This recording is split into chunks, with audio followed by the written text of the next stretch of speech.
Hi there, my name's Cherie Talks. I'm a peak performance coach, and today we are having another interview with Cherie Redecker. Welcome. Hi, Cherie, and everyone else watching. What we're going to do today to the viewers out there is we're going to speak about the fact that when you are a professional athlete, you are the boss of your own time. So you determine what you do and when you do it. And that can lead to lots of distractions getting in the way, deciding we'd rather watch a series than go out and do our cycling, or more importantly, we'd rather watch a series than do chores. And whereas in a normal job, you go from 8 to 5 and it's pretty structured for you. When you are a professional athlete, you have to structure it yourself. So we're going to speak a little bit about that today. And so maybe, Cherie, can we just dive straight in with the questions? Yeah, let's go for it. Okay. So why do you think it's important for a professional athlete, and in fact, anyone, but particularly a professional athlete, why do you think it's important to have that structure to your day or to your week? Well, it's important to everyone, but for an athlete who doesn't have that part-time job that they need to do, it just helps give clarity and structure to keep the motivation and to keep the motivation and not get the distractions too much in the way. Because you've got to decide, okay, this time I'm going riding, then I'm going to come back, do stretching and rolling, and then I'm going to maybe do some house chores or go do some social media that I need to do for my sponsors. So it's just trying to find that structure to keep the motivation and also the discipline. Okay, so do you find, Cherie, that if you are going through a bit of a demotivated day or demotivated time, that it is more difficult to keep to the structure that you had planned? Yeah, I think it definitely is, because one is usually just trying to find that satisfaction. So if you don't have the motivation to go out to train, to do the house chores that you need to do, it's a lot harder to keep that discipline. So then it's, don't really want to do this, and then you find something else that's a bit more rewarding, but not necessarily like what you need to actually get done. And by the end of the day, you're like, oh, I don't feel like I've achieved anything, because you've filled it with empty rewarding tasks, instead of actually going out and being like, this is what I'm doing, this is my structure, let's do it. Yeah. So I want to ask you, in the way that you're planning your weeks, months, days, do you try and make a routine on a daily basis or on a weekly basis, or do you work out the whole month in advance? How do you approach setting what that routine is going to be? Is it daily you do it, weekly or monthly? At the moment it's mainly daily, but I feel that it's because getting routine and a schedule is a bit of a weak point of mine. I do need to try focus on actually doing it more of a weekly thing. I feel monthly, it does help when the race season does come, because then you kind of know when you have that structure. But with a race season now, doing it weekly helps, because then when I do have those days within that week where I'm not feeling motivated, I can go back to the schedule and be like, okay, this is what I wanted to do today.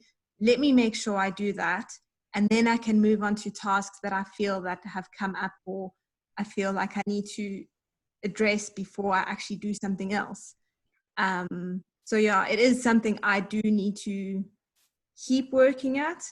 I feel like I haven't really found my formula that I feel disciplined enough.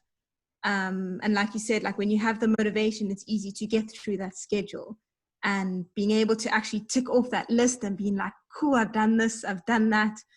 And that gives extra motivation. But obviously the days when you're not motivated, to have more of a weekly structure helps with those daily disciplines. Yeah, so if you're motivated, you'll be in an upward spiral. Yeah. But when you're demotivated, it's a downward spiral, and we don't want to go there. We obviously want to be on the upward spiral. So to help our viewers, what kind of things are you trying to achieve? In other words, if I had to have a look at your routine, what kind of things would I see on your program? What kind of... Well, the biggest focus would be obviously my training. Like John, my coach, gives me that weekly. So then I'm able to go out and be like, okay, well, this is what I need to do. And I feel like that's my main focus. So I like prioritize that. And then obviously there's house chores that I need to do and social media for the sponsors, and maybe like I've always wanted to add like doing blogs and stuff, but I find that I end up actually not doing that because I battle to find a way to express myself. So then I don't necessarily task because I'm like, okay, well, I don't have anybody that I'm really accountable to do these blogs. So I find something else that I rather fill my time with. Yeah. So the things that challenge you or that you don't feel confident in, it's very easy to let them just slide away into invisibility. Yeah, definitely. So it's just finding that balance, managing life as well, because sometimes things come in and then I'm like, oh shucks, I need to deal with this now, but I don't have the time because I feel like I've filled my day with everything else that I need to do. So I think that's been also my biggest weakness, in the sense that I've overcome my day and then I get overwhelmed and then I don't feel like I've got anything done because the one task now has taken me 2 hours instead of 1 hour. So that's a battle as well, where I've got to try find the balance of looking for the word, delegating the time correctly. I think that's what you've touched on there is so important. If we're not doing what we feel we've set out to do in the routine, as the day progresses, we get more and more overwhelmed, which then leads us into total paralysis. And I think that happens to a lot of people. So what difficulties, Cherie, do you experience in getting yourself focused and keeping on track? What are the challenges in allowing you to do that? I think my biggest challenge when I battle to find routine is when I don't get enough sleep, because then I feel like it's harder to start the day because I'm not a morning person. So then it's like, I'm just going to eat breakfast, have my coffee, and then I just start either reading some articles that I found or just browsing the internet or just looking at social media. And because I don't have the motion, I'm feeling so tired, I end up just realizing, oh shucks, an hour's gone past and I haven't really done the tasks that I need to actually set out doing. So the biggest challenge is when I'm sleep deprived. And the other challenges as well as social media has become a distraction. And I feel like I've definitely improved on that over time. But now and then it is a bit hard where it's like, let me just see what's happening, or like just get some inspiration, or I find this article that I've like really thought, no, it's really great and good information. But it's not necessarily the task that I need to do at hand. So I need to make sure that these distractions of like, I put my phone away and I stick with that schedule of being able to say that for 40 minutes I'm going to work, and then for 10 minutes I'm going to get up and do something else, and then I'm going to get back to that structure. So it's just, I think also being at home a lot now with the pandemic, there's so much around that you can get distracted by. There's obviously the house chores, and if things are a bit untidy, then I'm like, oh no, let me clean up because that, then actually do the article I need to write, or I decide like, oh no, I want to go training, but I don't know where I want to do the intervals. So then I look at where I can do them and try perfect it. And next minute I've wasted an hour trying to think of where I'm going to do it. instead of already having that week plan, let's say Monday, sitting down for an hour, planning everything, so I don't have to use an extra hour on the day when I go out and do my intervals. So are you saying that you do the thinking then at the beginning of the week and then do your routine, and then you don't have to waste time? You know that for intervals, you're doing it at that place at that time. So it means that you don't waste as much time. Is that what you're saying? Definitely, yeah. Because I find that I think I tend to waste a lot of time because I'm like, no, like I used to do them on the section, but I think I could actually improve and do in this other section, but I don't know if I'm going to get the time or not. So by having that schedule and that routine, it actually helps with the decisions and helps you not waste as much time. So just taking away the little frills that take up too much time during the week, that you find like you finish the day and you're like, oh shucks, where did the day go? If you just take that time out on Monday or even on the Sunday, or if you battle to do it a week before, do it the night before every day. Just run through and just be like, okay, this is my schedule, this is what I'm doing, and I don't have to stress on the day. Okay, that's good. And so we've mentioned distractions in your day. So you're not a morning person. So the first question I want to ask about that, can you decide when you want to train? Can you train in the afternoons, not the mornings? Or do you train twice a day? Yeah, well, it depends. Like some weeks I do, sorry, not weeks. Some days I do have 2 sessions. So then it is good to get the morning out and then the afternoon. And I find generally these days are good because I know I have to do that, so it's easier to get out. The days that I only have 1 session, like I want to do them in the morning because then I know I have the rest of the day to focus on other chores. But at the same time, it's like sometimes I'm like, oh, let me just finish off this task. And then next minute it's gone and I'm like, oh shucks, I've still got to go out and do the training. So some days it is a bit of a challenge, especially if the weather's cold. Like during winter time, I tend to go out a lot later because it's a lot warmer. But there's days, when I feel that I need a bit more rest in the morning. So then I'm like, okay, well, I'm going to make the afternoon my training session. And then I go out and it's perfect. Days, like I do need to do a morning session, even if I've got 1 session a day. And sometimes it helps actually asking your friend saying, do you want to go for a ride? I've got this session. And then you've got somebody to hold you accountable to actually go out and ride at that time. So yeah, that definitely gives help. So what we're speaking about here is actually holding yourself accountable for the routine that you know deep down. You know that routine is actually the good thing for you. But you've got to hold yourself accountable because nobody else is going to. Is it fair to say that? Yeah, in the end, it's up to you because other people won't really care if you've done it or if you haven't done it because in the end, it falls on yourself. You need to know if you do it now, will it help, will it not? And yeah, you need to have that responsibility. It's good to have other people to help you, hold you accountable, but you can't blame them for not getting stuff done because in the end, it all comes down to yourself. Okay, so I just want to make sure that I've got it right with the number of distractions that you have. So the one is that you're not a morning person. So you get up and you kind of maybe take it a bit slow over breakfast, and then you find that you've lost some time there.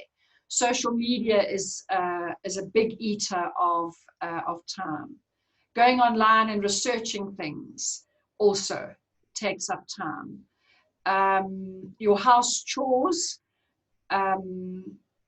which you obviously need to keep on top of, otherwise your husband will be very unimpressed. So there's the house chores. Are there any other distractions that we haven't spoken about? Or are those pretty Yeah, I can't think off my head now exactly what they could be. Or maybe it's not really quite a distraction. Let's say I'm busy with a task, like one of the videos I need to get out. And I feel that I just need to do one more edit just to get it right. And then I end up like, okay, well, now I've done 2 hours, 3 hours, and I've taken up the time where I've actually planned to go do a social media post for a sponsor where I wanted to set that time aside. So then I'm like, oh, now I haven't even done that, but I need to go out to do training for this time. So then I can't even do the post for the sponsor. So what I found that's helped, that the advice that you've given me, is that you need a start time and an end time. And this is sometimes difficult because it's like, you always just like, oh, let me just finish it off, just need to tweak it a little bit. But in the end, it's like, do I need to actually finish it off now? Or must I just set it aside and be like, okay, tomorrow I need to set more time for it. Let me get through the other task I needed done, because those are also just as important. Oh. I think you've hit on something really important there. The other thing I want to ask you is, do you think you're trying to overschedule your day? In other words, not be realistic about the time that you think it's going to take a certain task. So instead of, well, you might say, okay, it's going to take me an hour, when actually it takes you 2. So because you haven't been realistic in knowing how long that task is going to take for you to do it, you overschedule. You try and put too many things into one day. Do you think that that's what happens sometimes? This has, definitely been a big weakness of mine, is that I think like, nope, this is what I'm going to do. From 8 to 9, I am washing the dishes, and then I need to fold clothes, and then I need to do my edit, which is like, say, okay, 2 hours. And like, I kind of set time where it's just like, there's no breather in between. So I think then it's like, if I don't stick exactly to the schedule, it's kind of like, oh shucks, like I've overshot my time. I feel like I've got nothing done. Meanwhile, I've actually got a lot done, but because I haven't set out everything that I want to do, it's like, okay. So I'm slowly learning to be more realistic with time and be more disciplined, and have that start and end time, and just give myself leniency and not think that I'm a machine that just needs to overproduce time, because it's like Joe Soap manages to do like so many things in a day, and here I battle just to get like 5 things done in a day. And so I realized, like, for myself, like, this is what I can manage, and it doesn't matter what Joe Soap can do, kind of thing. So yeah, it's to learn not to compare, because we all have different strengths and weaknesses. So let's say, Cherie, that your day has really fallen apart. You had this plan that you were going to do, and you've done pretty much, other than training, none of it. How do you handle that? What does it make you feel, and how do you try and get over that? Yeah, usually, like, if something comes up and like I feel very anxious, and then I start doing things that are more counterproductive. Yeah. And then I make it worse and worse and worse, because I'm busy trying to find something that's actually going to like uplift me. But meanwhile, like, if I don't just tackle the task at hand and not stress about the inconvenience that has happened, then I'll be able to get it done. But generally, I do battle with it when like my structure's been like derailed, and I'm like, oh no, now what's happened? Like, it hasn't gone how I wanted to go.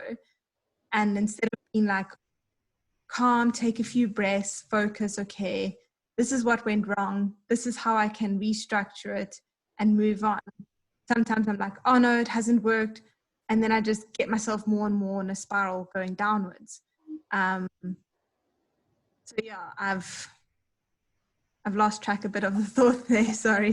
That spiral that goes downwards, is it a spiral into, because now you've lost the plot and you can't get back, so is there a lot of anxiety and worry and beating yourself up? Is that what that spiral is, when you're not keeping to your routine?